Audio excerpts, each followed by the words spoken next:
केलं. नमस्कार, मी निलेश जयस्वाल, फुलसावंगी येथील सर्वसाधारण कास्तकार असून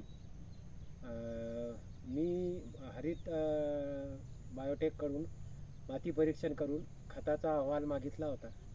त्यांनी सांगितल्याप्रमाणे मी संमिश्र खत न टाकता वेगळे वेगळे दाणेदार पोटॅश, युरिया हे मिश्र करून टाकले.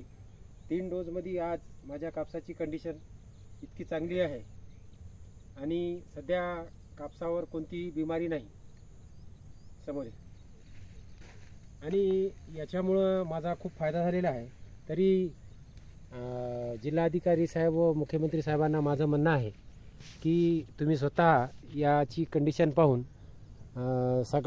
पूर्ण जिल्ह्याला माती परीक्षणाची व्यवस्था करून द्यावी.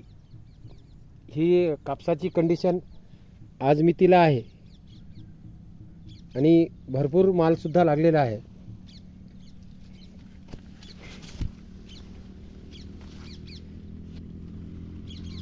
याच्यानंतर मी येलो ट्रॅप आणि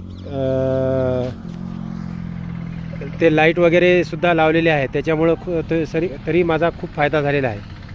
आणि माझ्या शेताच्या लावगणीच्या वेळेस शेजाऱ्याच्या शेताची सुद्धा लावगण झाली होती. तर त्यांचा कापूस आत्ताही त्याच स्थितीत असून काही सुधारणा नाही. त्याच्यामुळं माती परीक्षण करून मी खत टाकल्यामुळं माझा खूप फायदा झालेला आहे.